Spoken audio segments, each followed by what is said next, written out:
औज़ुबिल्लाहिमिनश्शैतानिर्रजीम बिस्मिल्लाहिर्रहमानिर्रहीम अस्सलाम वालेकुम।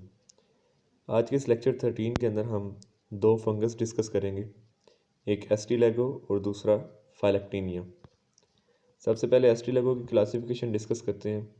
किंगडम फंजाई है, डिवीजन बसीडियोमाइकोटा, क्लास बसीडियोमाइसीड्स, ऑर्डर जो है वो एस्टिलेजिनेलिस, फैमिली एस्टिलेजिनेसी और जीनस जो है वो एस्टीलैगो है।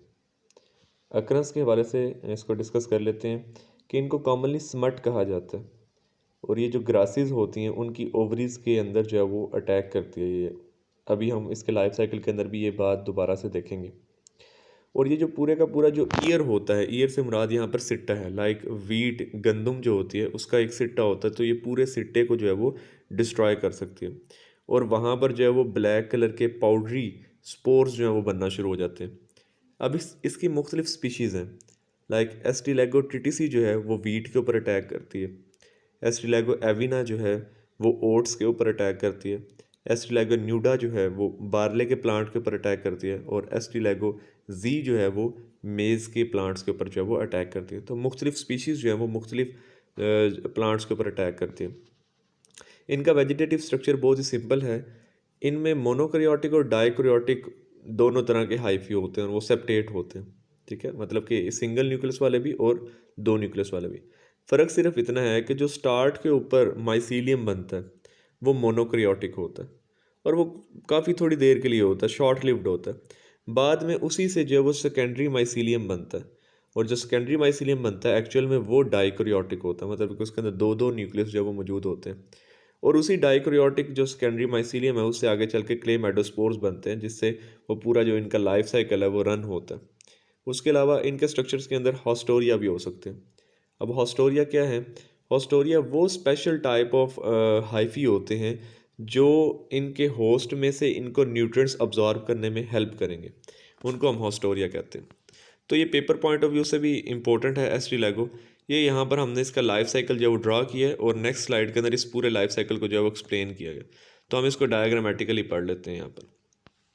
अब देखिए फर्स्ट डायग्राम के अंदर दिखाया गया है कि एक इन्फेक्टेड प्लांट है, और जब इन्फेक्टेड प्लांट मतलब कि हवा चलेगी तो यहाँ से जो है वो कुछ स्पोर्स जो है वो उड़कर जो है वो नए किसी हेल्दी प्लांट के ऊपर, यंग हेल्दी प्लांट के ऊपर जाकर गिर जाते हैं।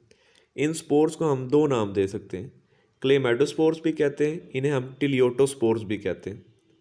थर्ड डायग्राम के अंदर मैंने एक टिलियोटोस्पोर जो है वो बनाया है और इसके अंदर शो किया गया है कि इसके अंदर दो न्यूक्लियस होते हैं, जिसके बाद में कैरियोगैमी होती है और वो एक डिप्लॉयड स्पोर के अंदर कन्वर्ट हो जाता है।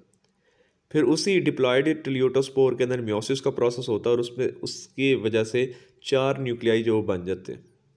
फिर इस स्पोर में से एक माइसीलियम निकलता है, एक हाइफी निकलता है, और वो जो चार के चार न्यूक्लियस होते हैं वो उसके अंदर एडजस्ट हो जाते हैं। नेक्स्ट स्टेप के अंदर आप देख सकते हैं सेवन्थ डायग्राम के अंदर कि जैसे ही वो चार न्यूक्लियस जाते हैं तो उनके इर्द गिर्द सेप्टा जो है वो डेवलप हो जाता है। और अब ये जो हमारे पास 4 सेल स्टेज वाला स्ट्रक्चर आया है इसे हम प्रोमाइसीलियम कहते हैं, जो हम इसके वेजिटेटिव स्ट्रक्चर के अंदर भी पढ़ के आए थे कि प्रोमाइसीलियम जो वो मोनोकैरियोटिक होता है और शॉर्ट लिव्ड होता है। अब देखें हर सेल के ऊपर जो स्टिग्मेटा बन गया, बॉटल शेप स्ट्रक्चर जिसको हम कहते हैं। और फिर नाइन्थ डायग्राम के अंदर शो किया गया है कि हर स्टिग्मेटा के ऊपर जो वो एक एक बसीडियोस्पोर जो बनना शुरू हो जाएगा। अब ये जो जितना भी हम प्रोसेस पढ़ रहे हैं ये नए प्लांट के ऊपर जाकर जो टिलियोटोस्पोर गिरा था ये उस नए प्लांट के ऊपर ये सारा प्रोसेस जो है वो चल रहा है। जैसे ये बसीडियोस्पोर उतरेंगे और जर्मिनेट करेंगे तो इससे जो है वो नए माइसीलियम बनना शुरू हो जाएंगे। वो माइसीलियम भी मोनोकैरियोटिक होते हैं, लेकिन बाद में वो जो माइसीलियम है वो आपस में कॉन्जुगेशन करते हैं और एक्सचेंज करने की वजह से वो न्यूक्लियस जो है वो एक ही हाइफी के अंदर या एक माइसीलियम के अंदर आ जाते हैं, जिसकी वजह से वो स्टार्ट के ऊपर तो मोनोकैरियोटिक होते हैं लेकिन बाद में वो डाइकैरियोटिक में कन्वर्ट हो जाते हैं, जो कि आप डायग्राम 12 के अंदर देख सकते हैं। बाद में जो डाइकैरियोटिक स्ट्रक्चर हैं ये डिवाइड करेंगे और सेप्टेट बन जाएंगे, तो इसको हम डाइकैरियोटिक हाइफी कह देते हैं। और ये जो डाइकैरियोटिक हाइफी है ये उस यंग प्लांट के अंदर जब उसके ऊपर फ्लावर्स निकल रहे होंगे तो उनकी जो आप कह सकते हैं ओवरी है, उस ओवरी के अंदर जो है ये चले जाते हैं। और ये बात भी हम अक्रंस के अंदर पढ़ के आए हैं कि ये ग्रासेस की जो ओवरीज होती है उनके ऊपर अटैक करते हैं। तो यहाँ पर वही बात जो है वो रिपीट हो रही है कि जो डाइकैरियोटिक हाइफी हैं ये इन ओवरीज के अंदर एंटर हो जाएंगे। और फिर बाद में आगे चल के जो है ये ओव्यूल जब सीड के अंदर कन्वर्ट होगा और जो ओवरी उसका कवर बनेगा, तो ये उस सीड के अंदर एक डॉर्मेंट स्टेज के अंदर चले जाते हैं। अब नेक्स्ट साल मतलब नेक्स्ट ईयर जब फार्मर इसी सीड को, अगर बाय चांस ये सीड रह जाता है और इसी सीड को जब वो ज़मीन के अंदर लगा दिया जाएगा, तो ज़ाहिर बात है इससे पौधा निकलेगा। लेकिन सिर्फ पौधा नहीं निकलेगा, पौधे के साथ साथ ये जो डोरमेंट हाइफी है ये भी उसके साथ साथ ग्रो करेगा। और ग्रो करते करते इस पूरे ईयर के अंदर, इस पूरे सिट्टे के अंदर जो है इसकी भी, फंगस की भी ग्रोथ होगी। और नॉर्मल प्लांट के अंदर क्या होता है कि नॉर्मल प्लांट के अंदर जो है गंदम के दाने बनते हैं, ठीक है, उसके ईयर के ऊपर गंदम के दाने बनते हैं। लेकिन इस इन्फेक्टेड प्लांट के अंदर ऐसा नहीं होगा। इस इन्फेक्टेड प्लांट के अंदर क्या होगा, इसमें माइसीलियम जो है वो साथ साथ ग्रो करेगा। और आप 17th डायग्राम के अंदर देख सकते हैं कि वो जो माइसीलियम उसका हर सेल जो है वो बाद में कन्वर्ट हो जाता है इनटू क्लेमेडोस्पोर या टिलियोटोस्पोर।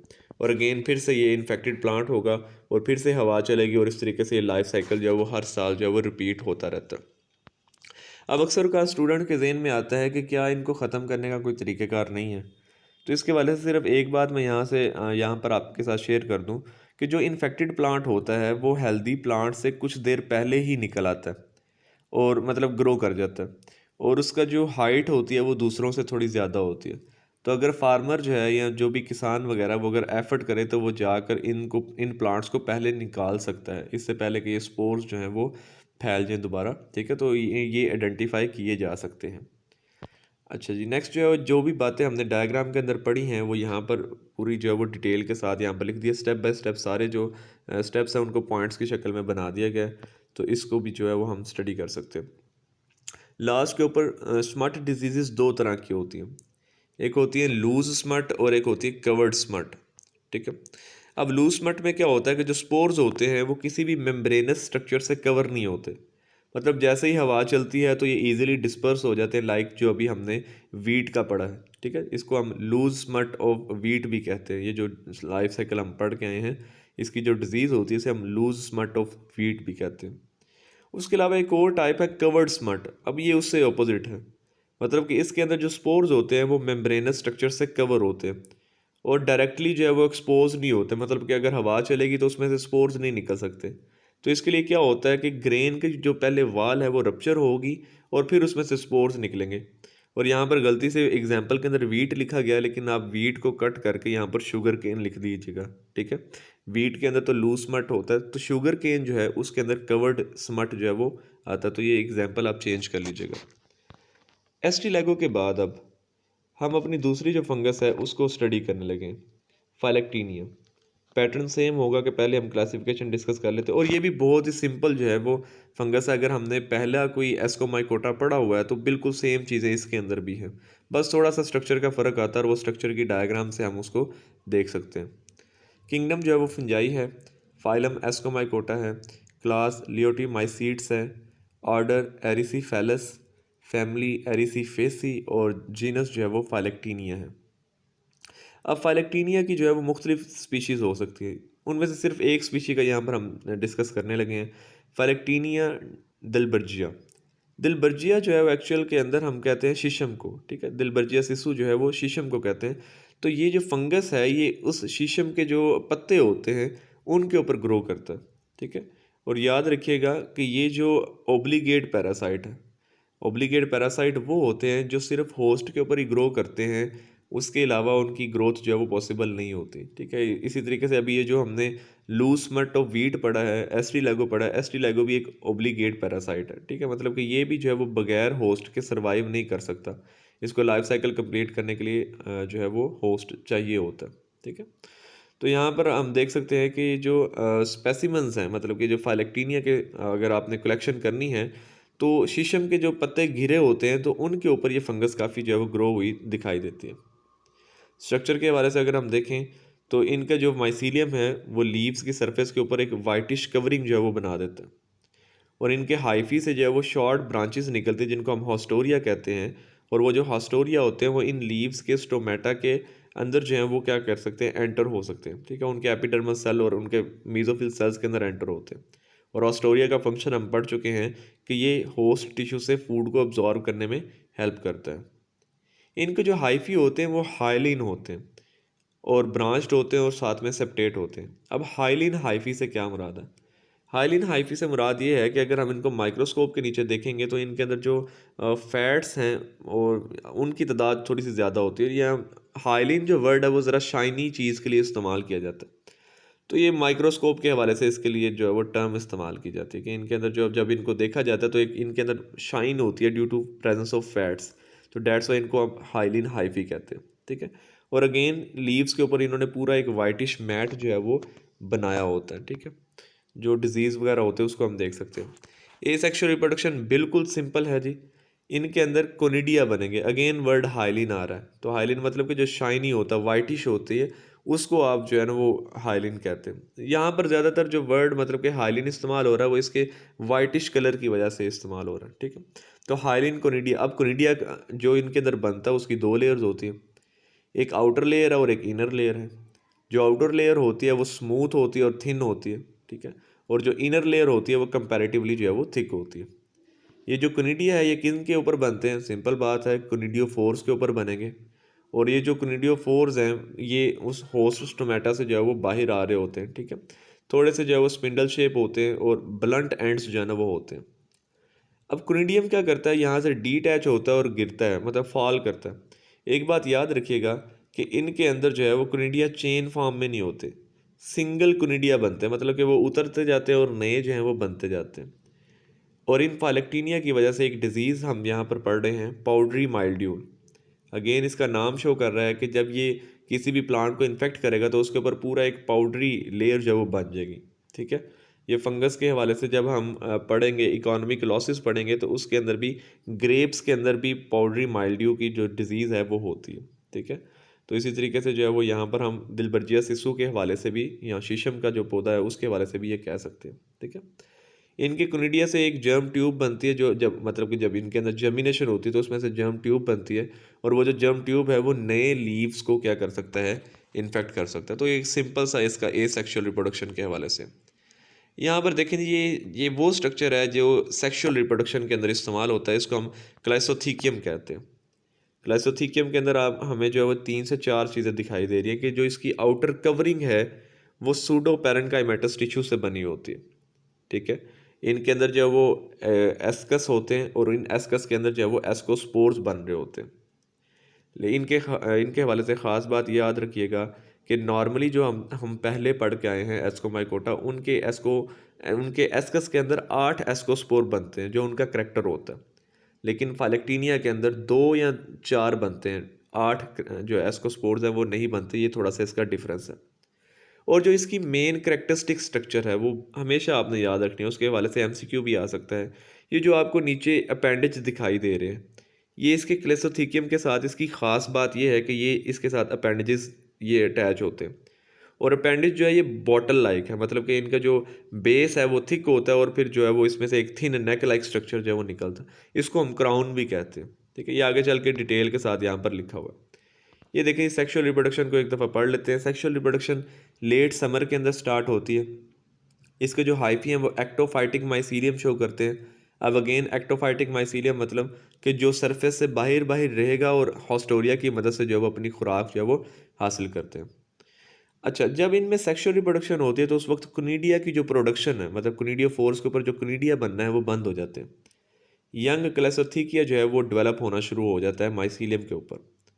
और जो क्लेसोथीकिया का कलर है वो पहले तो वाइट होता है, लेकिन आहिस्ता आहिस्ता जैसे ही मतलब बहुत मेच्योरिटी की तरफ जाता है तो वो ब्लैक हो सकता है। ठीक है, मतलब स्टार्ट के ऊपर एक पूरा वाइट मैट बनेगा, लेकिन जब बहुत मेच्योर हो जाएगा तो वो ब्लैक कलर के अंदर कन्वर्ट हो जाता है।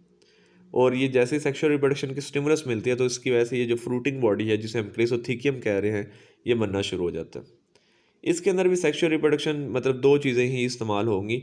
एंथ्रीडिया है जिसको आप मेल सेक्स ऑर्गन कहते हैं, और एस्कोगोनियम है जो कि फीमेल सेक्स ऑर्गन है। एस्कोगोनियम के अंदर प्लाज्मोगेमी होती है और उससे जो है वो एस्कोजेनस हाइफी बनना शुरू हो जाते हैं। ये वही बातें हैं जो हम पहले एस्कोमाइकोटा के अंदर जो है वो पढ़ चुके हैं। ठीक है, फिर उन एस्कस के अंदर जो है वो फिर एस्कोस्पोर्स बनना शुरू हो जाते हैं और उनके बाहर जो सूडो पैरेन्काइमेटस टिश्यू है वो कवर करना शुरू कर देते हैं और पूरा एक इस तरीके से स्ट्रक्चर बनता है। ठीक है, जो कि हम यहाँ पर डायग्राम के अंदर देखें, सूडो पैरेन्काइमेटस टिश्यू पूरा इसको बाहर से कवर कर लेंगे। एस्कस के अंदर एस्कोस्पोर बनना शुरू हो जाएंगे और इसकी बेस के ऊपर यहाँ पर अपेंडेजेस बनना शुरू हो जाएंगे, जो कि इसका करेक्टरिस्टिक है। नेक्स्ट जी, फ्रूटिंग बॉडी के अंदर फिर से वही बातें आ गई हैं, ठीक है, कि मतलब जो इसकी फ्रूटिंग बॉडी है उसको हम क्लेसोथीकिया कहते हैं। उसके नीचे जो पॉइंटेड अपेंडेजेस होते हैं उनको हम क्राउन कहते हैं। उस क्राउन का एक सोलन बेस होती है जिसको आप बल्बस पार्ट भी कहते हैं, ठीक है।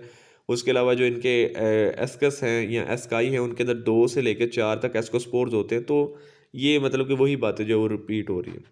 अब क्लेसोथीकियम जो है वो किस तरीके से जो रप्चर होता है वो उसके हवाले से बताया हुआ है कि जैसे ही मतलब कि वक्त गुजरता है, मतलब ये मैच्योर होते हैं, तो इनके जो नीचे अपेंडेजेस हैं वो ड्राई होना शुरू हो जाते हैं और बेंड होते हैं, और बेंड होकर फिर वहाँ से वो टूट जाते हैं। और इस तरीके से जो क्लेसोथीकियम है वो माइसीलियम से अलग हो जाता है, क्योंकि वो अपेंडेजेस के ज़रिए जुड़े होते हैं, तो वहाँ से वो अलग हो जाते हैं। और फिर जो क्लेसोथीकियम है वो मतलब किसी भी लीफ के साथ जो है वो अटैच हो सकता है। उसके अंदर एस्कोस्पोर्स जो होते हैं वो मैच्योर हो जाते हैं, और जो इनर सेल्स होते हैं क्लिसोथीकियम के वो वाटर को अब्जॉर्ब करते हैं, और आहिस्ता आहिस्ता फिर जब वो स्वेल करेंगे तो रप्चर होंगे और एस्कस भी बर्स्ट करेंगे, और उसके अंदर से जो एस्कोस्पोर्स हैं वो बाहर आ जाएंगे, ठीक है।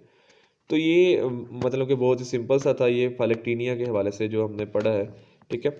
अब इसमें इस पूरे लेक्चर के अंदर हमने 2 बातें पढ़ी हैं, एक एस्टिलैगो है और दूसरी जो है वो फाइलेक्टीनिया है। पेपर पॉइंट ऑफ व्यू से जो है वो एस्टिलैगो का जो लाइफ साइकिल है वो ज़्यादा इंपॉर्टेंट है, तो उसको आपने प्रैक्टिस करना है। और बाकी इंशाल्लाह कोई भी आपका क्वेश्चन होता है तो आप मुझसे लाजमी पूछिएगा। तो मेरी तरफ से आप सब लोगों को अल्लाह हाफिज़।